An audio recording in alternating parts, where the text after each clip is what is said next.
Now, your hosts, Bill Caskey and Bryan Neal.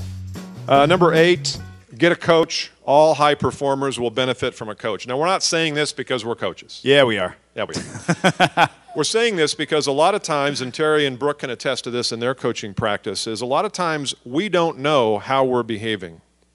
And what happens a few years ago, way before it was illegal to tape telephone calls.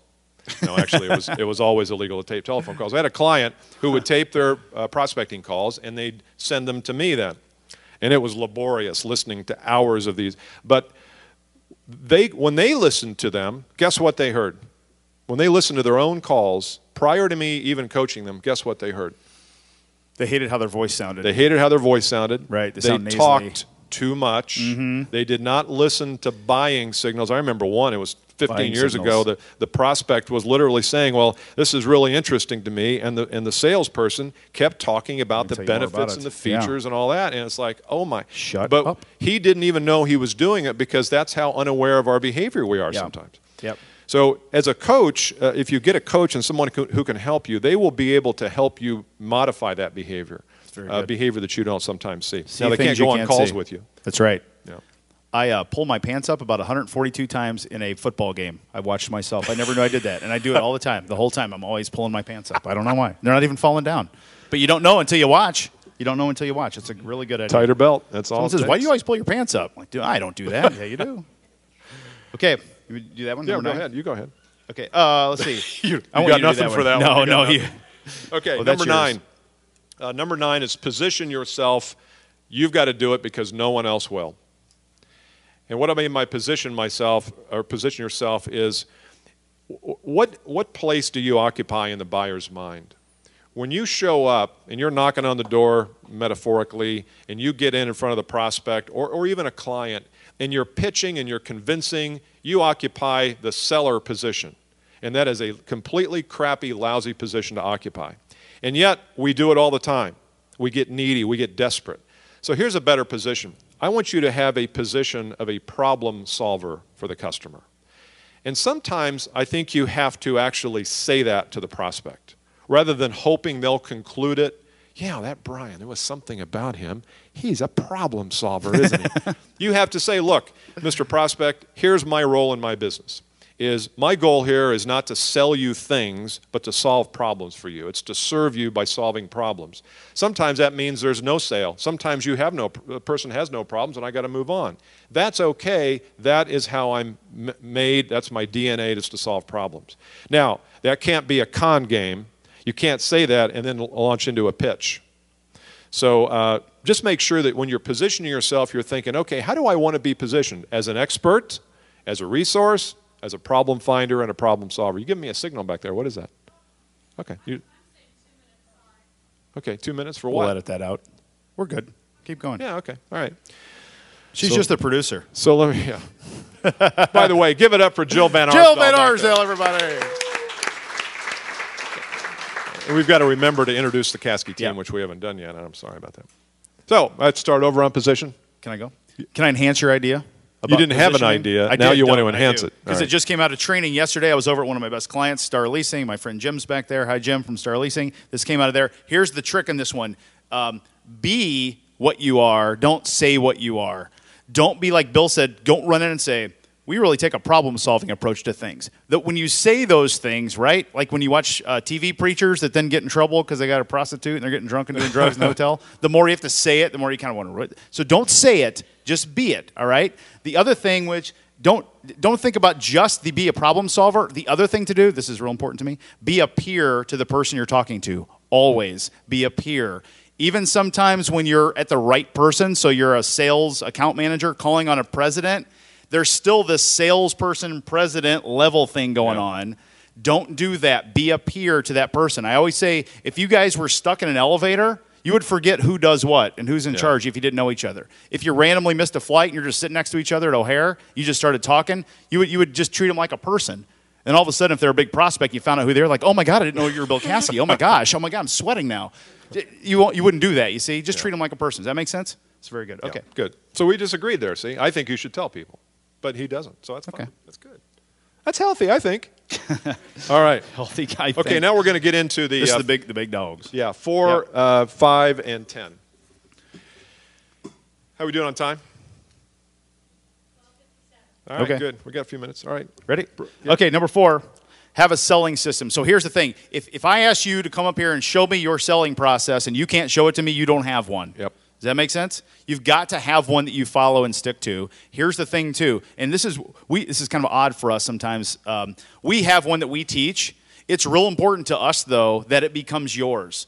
One of the best things that about what I do is when I find people leave, which I don't like. We just had a salesperson who was a high-performing, all-in, Caskey, one of our greatest clients, left the client to go to another company. I know because I've talked to him. He has taken this methodology that we presented to him, and it is now his, and he's doing it at another company that doesn't buy into it, which is kind of interesting because he's struggling with that a little bit. The point being, you got to make it your own. I don't care who it is, what it is, who taught it to you. It becomes yours, and if someone ever asks, you go, here's my deal, here's what I do, here's how I handle it, here's my philosophy, here's steps 1 through 6, whatever that is. Does that make sense? Just make sure that you have one. So let's talk about what the ingredients of that is. Ingredients are. Okay. Are, yeah. So if I came to you and said, well, Bryan, how do you do business with a customer like me? How do you do it? How would you walk me through it? Yeah, it would depend on what it is. And that's what I don't want. I want you to have the framework for yours. So you might have sections. You might say, well, we think of this in 3 phases. The first phase is a discovery phase. That entails a lot of Q&A back and forth, and it would also entail us interviewing a couple of your people and doing a survey to them to find out what some of their bigger problems are. Phase 2 is what we call alternatives phase. This is where we look and see, okay, here are some choices, some ways of engagement, some ways that we would address the problem, and we develop content in that next phase. Phase 3 then is we move to a go, no-go, and implementation. No-go, obviously, we shake hands and say, see you later. Go means that we move on and do something down the road. Yeah. And here's what it looks like. Yeah. Does that make sense? That's just an example of one. You can have all sorts of moving components to it, all sorts of them. The mistake I think a lot of times we make is we step right over the diagnostic phase, which is the exploration phase. And where do we all want to go quick? Solution, answer. Presentation, recommendation, the cool bells and whistles. Yeah. Stop with that. Start with diagnostic first. Spend a little time. Spend more time. In fact, that may be your biggest step is diagnostic. But yeah, we like to talk about our products, so we skip over that. Yeah, yeah. So again, if you don't have one, get one. If you need help, call us. Okay. Number 5, modern prospecting strategy. Now, when we go into companies, lead generation is probably the biggest issue that we hear. We're just not getting enough leads. We're not getting enough of the right leads. Yeah, we're not closing them. In fact, I always hear this, a person will always say, well, once we get in front of people, we're fine. Yep. It's just getting in front of people. Okay, well, that's a problem. Yeah. And we can argue the other point, too. Yeah, there's a lot of, we're fine, meaning we give it away. But modern prospecting strategies have changed, obviously, in the last 2 years. Mm-hmm. What are some modern prospecting strategies now? Group? Cold calling. Compendium? Modern prospecting strategies? Blogging. Very good. White papers, social media. What are some other prospecting strategies? Referrals. Introductions. Still a great one. Introductions. LinkedIn, which we covered social media. What about podcasting, video, YouTube? There's all these areas.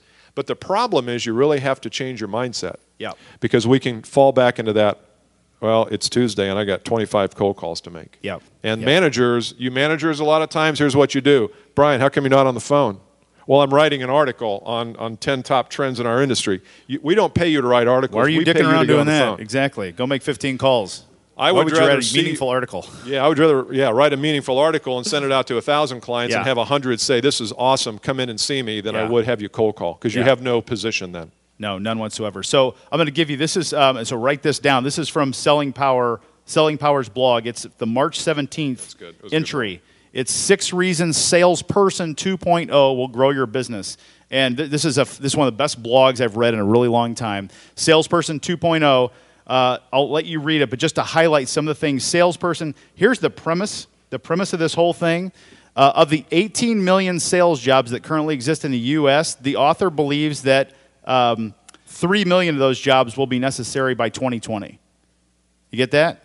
3 million by 2020 out of 18 million today. Why? Because so much is done. One of the things it talks about in here is I don't know the exact number. I think it's 70%. 70% of the sales process is done before you ever show up. Yep. Right? You do it yourselves. What do you do? When you go to meet someone, what do you do? Google them. Right? What else do you do? Second thing, we already talked about it earlier. Church to do item. LinkedIn. You go LinkedIn them. You try to, right? And they do the same thing. And they go read your blogs. And they look and they watch and they listen. And they pay attention. And all of a sudden you show up. And they've got all this data. They've got a dossier, right? Isn't that what we call it? Dossier? Yeah. It's a fancy Dosi-do? Sounds like a DePaul word to me. It is a DePaul. Yeah, it's a $5 word, right, Aaron? It's a private school word. I went to public school. We call those binders where I come from. An Dossier. AFTRB. It's a dossier. It's an AFTRB. It's another freaking 3-ring binder. Take that and steal it. So go watch this blog, Selling Power blog, March 17th. Go look at this. It should scare you a little bit, and it should also motivate you that you need to get out of all the old technique of prospecting and get with it quickly. Couple that one with Seth Godin's thing that Bill talked about, and the whole game's changing real fast. I believe that's Change the game. Yeah. You can be president of the game if you change it. Okay. Number 10? Yeah, this one's big. So this is the crescendo in the end, and those of you who know us and listen, you know this is the biggest thing for us as far as what you have to have for a roadmap to revenue for a high-performing salesperson. Does anybody in the room take a guess at what do you think it is? Anybody in the room take a guess? I see a couple that knows people us. pointing What to do you their, think? Josie knows. Their face? Yeah, it's head. Faces. The most important thing to do is to get your head right. To get your head right. All right? And you know we call this the inner game. This to us is beyond important. So we have a saying now that we have in our firm that every sales problem, every single one of them, can be traced back at its core root. Its root cause is a thinking problem. Every single one of them. I had it happen in training yesterday. I said, okay, we're talking to the wrong person. We got to be talking to the CFO. But I got this great relationship with the marketing manager. I don't want to call the CFO because I don't want to what? Hurt the marketing manager's feelings. I don't want to upset him or piss him off. Well, I don't want to piss him off because I'm afraid I might lose him. Oh. So you clearly don't believe in abundance and you're not detached from this because you're afraid to lose something that you don't even have yet. Get that? You don't even have it and you're afraid to lose it. That's a thinking deal, right? Everyone wants to go to the what to do. What should I say to go over his head to talk to the CFO? You first have to get your head straight about being okay with that, all right? And so you hear from us, our content. We do a lot of work on this. There are a lot of resources for you. My favorite guy's a guy named Wayne Dyer, who we got to see live on stage a while back. It's a person to feed good stuff into your head. To us, this is the number one most important thing. Yeah. So I had one the other day. Client says to me, we did a phone call, company in Cincinnati. They're an engineering firm, so they don't have salespeople. They have engineers and estimators, project managers. Yeah. And the guy said to me, well, Bill, I've got to go out and see this guy today. And I said, well, what's your plan for seeing this prospect? He goes, well, I got to get him to admit he's got a problem. Yeah. Okay, now we talk about finding the problem. We talk about diagnosing the problem. But what did you hear in his explanation of what his strategy was that was faulty and his thinking was screwed up? I have to get him to do it. So now that sounds like a lot of effort to me. Sounds like a lot of stress. I've got to go in. I've got to say that right thing so you will say something that I want you to say. And I got to get you to say it. And once you say it, I'll come up and hug you. But the problem is that when we're trying to get someone to do something, we get one thing, and that's resistance. The prospect says, well, wait a minute, easy, hang on. So even be careful of your language. When you think your head's right, listen to your language. Again, record yourself. Ask those around you, saying, look, am I talking the language of abundance here, or am I getting desperate? That's very good. Yeah, we talked about abundance. There's a new thing for you, abundance. You've all heard us talk about it, I'm sure, this core abundant philosophy that the world is an abundant place. Bill talked about this a few weeks ago on the podcast. Don't think territorial abundance. You know what that means? Territorial means, if I'm a realtor in Indianapolis, like, yeah, there are a lot of houses here. There's a bunch of them, right? That's not what this is. This is a universal abundance. This is a life deal. We don't do life coaching. This is as close as we get. We don't do hot coals like Tony Robbins with big teeth and, look in the mirror like you're good enough and smart enough and doggone it, people like you. That's not our deal. It's terrible. So abundance deal, cut that out, abundance deal is a big, big, big thing. It's universal, okay? Look at yourself in the mirror and say, do I really buy into this deal of abundance? It's a big, big, big deal. And it might have something to do with your job, too. Yeah. All right. It might not just be territory or business. It might be where you work and how you work.